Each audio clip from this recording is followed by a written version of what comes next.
Hey guys, Kyle Cortiana here. Listen, by now you've probably heard that Major League Fishing is making some changes. The Tackle Warehouse Pro Circuit, formerly the FLW Tour, now is going to be the MLF Invitationals. So I'm getting lots of questions asking me what's going on, what am I going to do? And so I'm just going to make a video. I'm going to share with you guys the exact slide presentation that they gave to me and shared to me about what the changes are.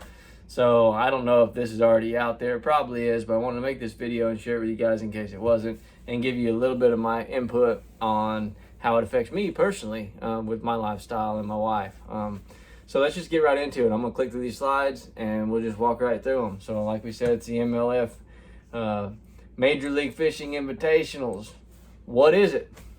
All right, so this is what it says it is. I'll summarize it up. Basically, it is the exact same thing it was before. It's a new name, but it's going to be comprised of the same top 75 guys that qualified in the pro circuit. And then it's also going to include the people who qualified from the Toyota Series, each division.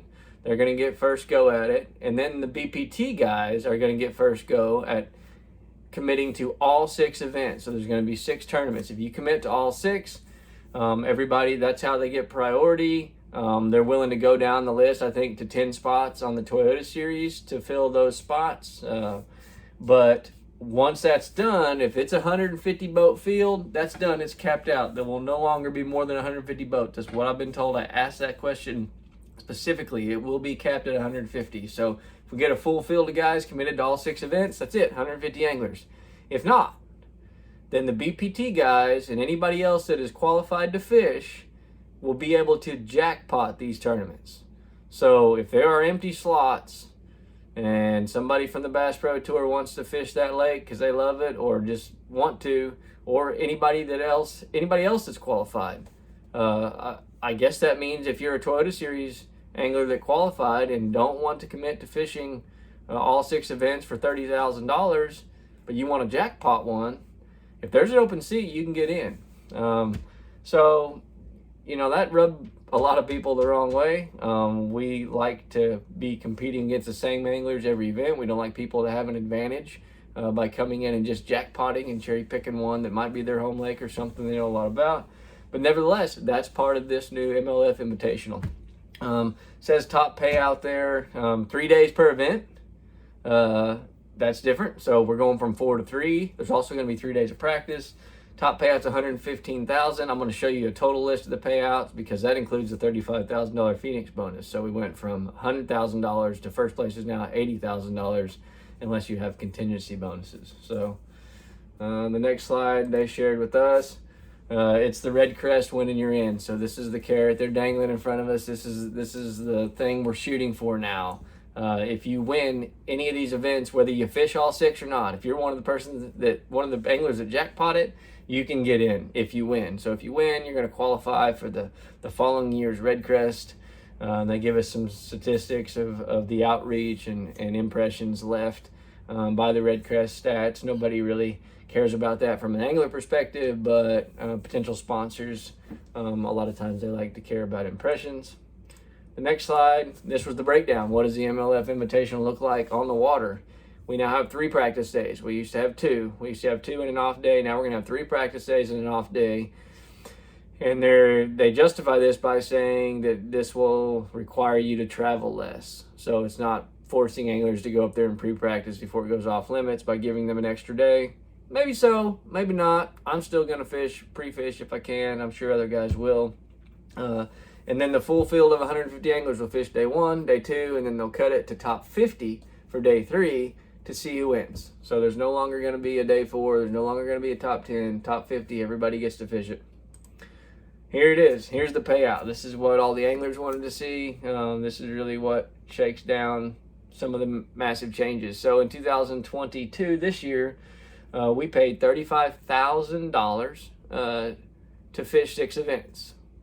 This year, we will pay $30,000 to fish 6 events. And so that's going to change our entry fee about $800 and something per tournament, but basically it's $5,000 an event now, and before it was $5,800 and something. The payouts before, we paid all the way down to 75 spots. here's the new payouts. So the new payouts only pay down to 50 spots. And before we were paying 10 grand all the way down to about 58 places. Now 10 grand stops at 30 places. And then we paid down about 5,500 to 5 grand down to 75th. But anyway, that's completely gone. Now it's $8,000 for top 31 through 50. So you got to have a top 30 now to double your money. That's catching them. You got to beat a third of the field just to cash a check. And it's only going to make you 3 grand on your entry fee minus your expenses. It is 82% payback. Here in a little bit, we'll show you a slide where they compare payback to some of the other qualifying tours that you might be comparing this to. But, you know, that's it. They got a Polaris Rookie of the Year where if you're the winner, you get a 13,000 Polaris Ranger. And then there's the, if you win Angler of the Year, you also get to fish the Red Crest. So winning you're in, or Angler of the Year, you fish Red Crest. Here it is. Here's kind of the advancement opportunity, the MLF Invitational. That means you're maybe have a chance to make it to the Bass Pro Tour, I guess, is what the insinuation is of that name. But here it's just replicated each event, event 1 through 6. The winner advances to Red Crest, Angler of the Year advances to Red Crest. At the end of the year, the top 8 in the standings of the MLF Invitationals get to fish the BPT. Now, it does not matter if all top 8 are Bass Pro Tour guys that fished all 6. That's it. There's no new faces going to the BPT. So, the anglers, the pro circuit, we called ourselves the pro circuit anglers. Now, I guess we're the invitational anglers. We're going to have to beat out the BPT guys, rightfully so. You want to pay to play, you got to beat everybody. You know, if you can't beat them here, you can't beat them there. So, the top 8 will advance to the BPT. And here's the schedule. You've seen the schedule probably. They're bouncing it around pretty good. We get to go back to Oklahoma, Lake Eufaula. Love-hate relationship with Lake Eufaula. But we're starting out the year at Lake Okeechobee. So we'll head down to Clewiston, say Roland Martin's place. That's going to be early February. And then number 2, Clarks Hill Lake in Georgia. I've never been there. I don't know. I think it's a herring lake and fishes kind of like a Hartwell or something, but I'm not sure.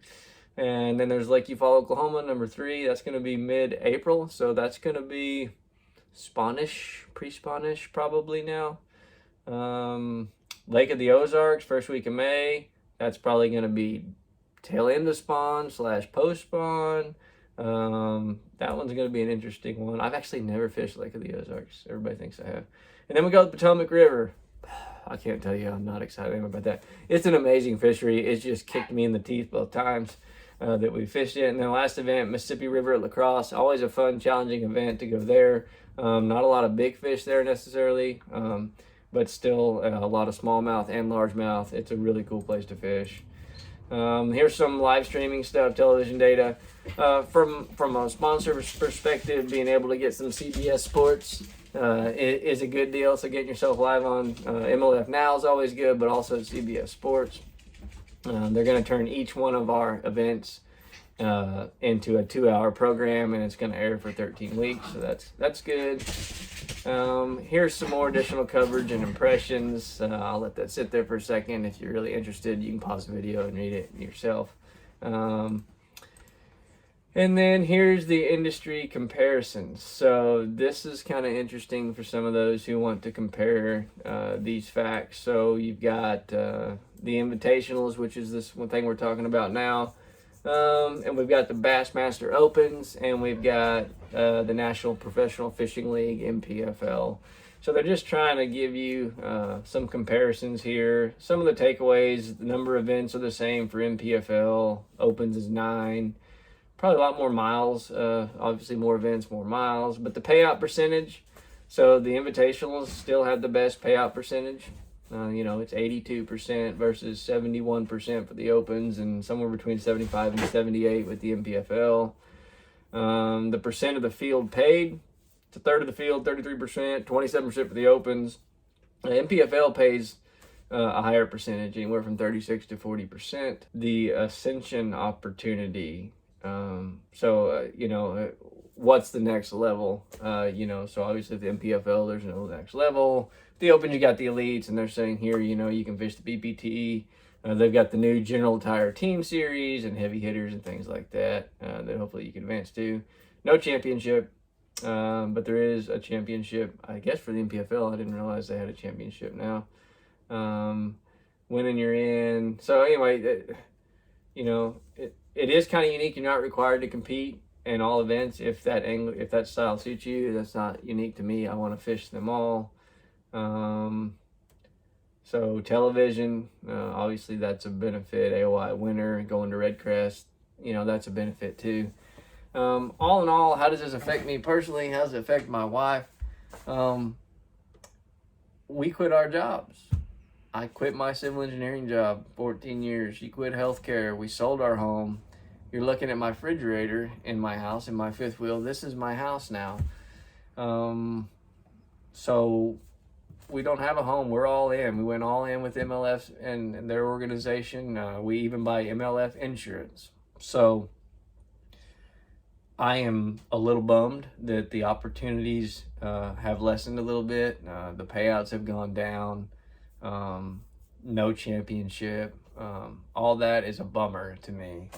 I'm still thankful that I have a place to compete for big money, for TV time on CBS Sports, for MLF Live stuff. All that is still really relevant to me. Sponsor dollars are a huge part of our lifestyle and our ability to maintain this. So having those components available still to us is still really important for us to continue to do this. If not, we'd have to hang it up and go back to work. We're not looking to do that yet, not anytime soon, really. So I'm still going to fish this 100%. I'm still going to incorporate some other tournaments probably once the schedules come out and are finalized.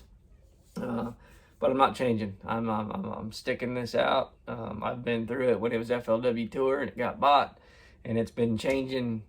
It was changing then. It got changed when the MLF bought them, and it's still changing. I shouldn't be surprised, and I'm not surprised that it is still changing.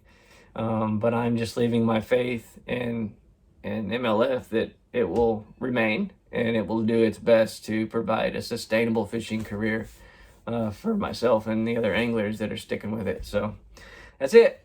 You got any questions? Put them in the comment box. I'll be quick to reply. I'm out here at the Red River sweating it out. The fishing's horrible. Got snakes crawling in my boat, catching fish this long and drum that are bigger. But anyway, hope you guys like this video. And we'll talk to you guys later. Bye.